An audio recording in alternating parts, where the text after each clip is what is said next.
few days ago I went around my friend's house, and one of my favourite things to do when I'm around with friends is get out all of the old videos and all the photos just so we can have like a little bit of a reminiscing session. And one of the videos that we watched was from our very last day of school, and when we watched that it kind of got me thinking how excited but at the same time how scared I was after school was finished. And since it's the 4th year anniversary that I've left school, I thought it'd be kind of fun for me just to kind of share my experience and talk to you about what life has been like since then, because it might be something you find helpful. So I finished school in 2012, and that was when I was 18.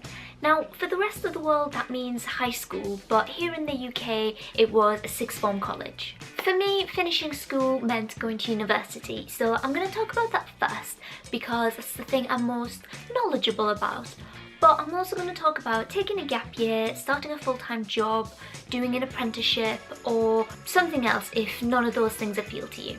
So as I said, I went to university and I chose to do biomedical sciences, but I was one of the very lucky few who kind of knew what I wanted to do because the medical field was something that I was always interested in. But so many of my friends and so many other people I know just struggled to choose what kind of course they wanted to do. And one of my pet hates from being in school is that all of the teachers and all of the careers advisors gave us the advice of just choose something that you enjoy. And that's not to say that you should choose something you're not interested in, but I just think there are so many other factors that you need to take into account that these guidance counsellors and teachers just didn't tell you. For example, let's look at biology when taking the advice of choosing something you enjoy. Now, you might decide to study biology at university because it's a subject you enjoy learning about, but when you think about it, is there really any point in taking it if you hate being stuck in a lab or you hate going out and doing field work? And I know it's not that black and white for a lot of other courses, but I just wish it was something people thought about more often because you kind of avoid hitting roadblocks further down the line. For me, I think it's important to think about what you want to do and to think, is this degree actually going to help me get there, or is it not really going to do that much? A good example of this is if you want to start your own business, you don't necessarily need to go and get a degree in business studies. Maybe a better option would be to go and work in a company to kind of get an experience or get first-hand experience of what it's like to work in a business. It kind of sucks, but I have a couple of friends who've told me that they wish they hadn't gone to uni because even after doing 3 years, spending a lot of money and a lot of time, they've told me that they can't find a job. And never mind a job in their own field, but they can't really find a decent full-time job altogether.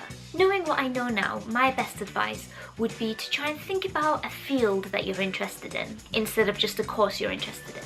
So for example, these could be education, finance, industry, catering, and so many others. And that way you can kind of evaluate whether you need a degree or whether there are other ways to try and get a job in that field. Sometimes it's difficult to even choose what field you want to go into, and that's me segueing nicely onto my next point, which is apprenticeships. I personally think that these are great because they give you an opportunity to learn things while you're getting paid, and they're also good because you get to find out about jobs that you would have otherwise never heard of if you decided to stick in education. Funnily enough, the same friend who told me that he wished he hadn't gone to uni has a younger sister, and what he was telling me was that even though she didn't go to uni and she did an apprenticeship, she is in a much better position in terms of her career, in terms of her finances, and all of that other stuff. So I would definitely recommend researching apprenticeships if you're not 100% sure about universities, just because I feel like there are a lot of opportunities that you could miss if you just thought about going to university and you weren't sure about it. Looking back, I have no regrets about going to university, but if I had to do it all again knowing what I know now, I would definitely take a gap year, get a part-time job, do some travelling, and get some work experience in a whole variety of fields. I'm starting my masters in September, but I took a gap year after I did my degree, and when I did that I got a part-time job in retail, and I met a bunch of other people who were taking a gap year before university, and I remember thinking, these are the clever ones. I know not everyone's interested in taking a year out, but these individuals that I met, although they were 18, 19, around that kind of age, I remember thinking that they are so mature for their age just because they've had an opportunity to work in jobs where they get to meet different kinds of people, experience what it's like in a work setting, and get experience experience of what it's like to manage your own money, etc. And I think those are just such key skills that you might not necessarily learn if you've been in education full-time all of your life. It was definitely the case for me anyway, because I felt like after I'd finished uni at the age of 21, I was just learning these basic skills that these people were learning at the age of 18 or 19. I know that not everyone is interested in taking a year out, and I know that when people hear gap year they think, oh, 6 months of travelling the world or volunteering in like hospitals in Africa, when in fact that's not really the case. I think even if you take out some time just to get a part-time job and get work experience,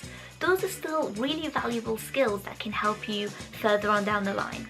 And finally, for all of you beautiful people who have watched this far and thought to yourself, none of that sounds appealing, do not worry, because I have got things for you too. I know that 9-to-5 jobs aren't for everyone, and I know that they can seem nightmarish to some. And if you're one of those people, my best advice to you is choose something that you're relatively skilled in and something that you're passionate about, and dedicate to it 10,000 hours. They say it takes 10,000 hours to become a master in something, and I know that that sounds really daunting and it seems like an awfully long time, but the most important thing is that you are just working and you're progressing.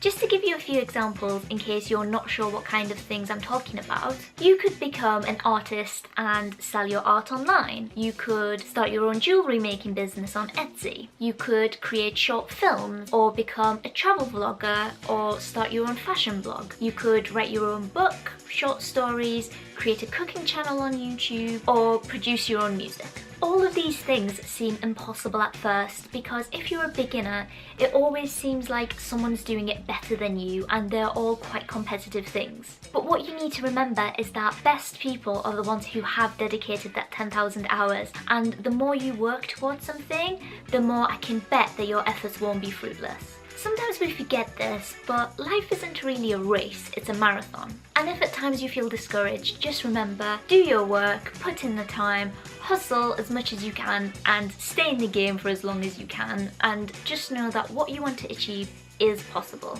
I really hope that some of the things I've said have resonated with you, and please comment below and let me know what stage you're at, whether that's in your career or education or just life in general. I always love hearing from you and having a little chat downstairs, so post me a comment. I hope you enjoy the rest of your day and I will see you next time.